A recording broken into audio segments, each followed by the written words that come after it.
चुनाव के मतदान में अब महज कुछ घंटे बचे हैं। पूर्वोत्तर के 3 चुनावी राज्यों में सबसे ज्यादा चर्चा त्रिपुरा चुनाव को लेकर है।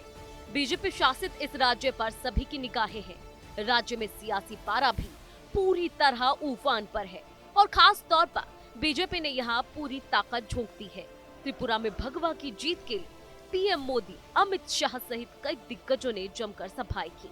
वैसे तो यहाँ बीजेपी और लेफ्ट कांग्रेस गठबंधन के बीच की टक्कर है, लेकिन एक नए क्षेत्रीय दल टिपरा मोथा ने दोनों पार्टियों की राह मुश्किल कर दी है।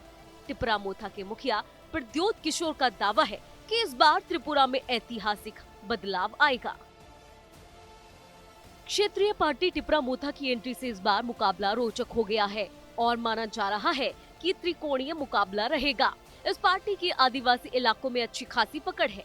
पार्टी ने 42 सीटों पर उम्मीदवार खड़े किए हैं। सूबे में आदिवासियों के लिए आरक्षित 20 सीटों पर टिपरा मोथा जीतने के लिए पूरा जोर लगा रही है और वो यहाँ अगर जीत जाती है तो उसी के पास सत्ता की चाबी भी रहेगी। त्रिपुरा में 60 सदस्य विधानसभा में सरकार बनाने के लिए 31 सीटों की आवश्यकता है।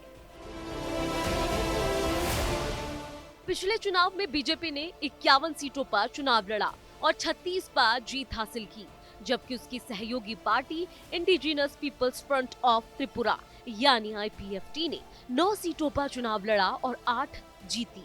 वहीं इस बार बीजेपी 55 सीटों पर, जबकि उसकी सहयोगी पार्टी IPFT 5 सीटों पर चुनाव लड़ रही है। दूसरी ओर CPM 47 और कांग्रेस 13 सीटों पर चुनाव लड़ रही है। त्रिपुरा चुनाव के सियासी अखाड़े में उतरी टिपरा मोथा की मुख्य मांग अलग राज्य ग्रेटर त्रिपुरा लैंड है। टिपरा मोथा प्रमुख प्रद्योत किशोर ने इस संबंध में दोनों ही पार्टियों से समर्थन मांगा, लेकिन किसी ने भी इसका समर्थन नहीं किया। तो साफ तौर से ग्रेटर त्रिपुरा लैंड के मुद्दे पर कोई पार्टी एक मत नहीं है।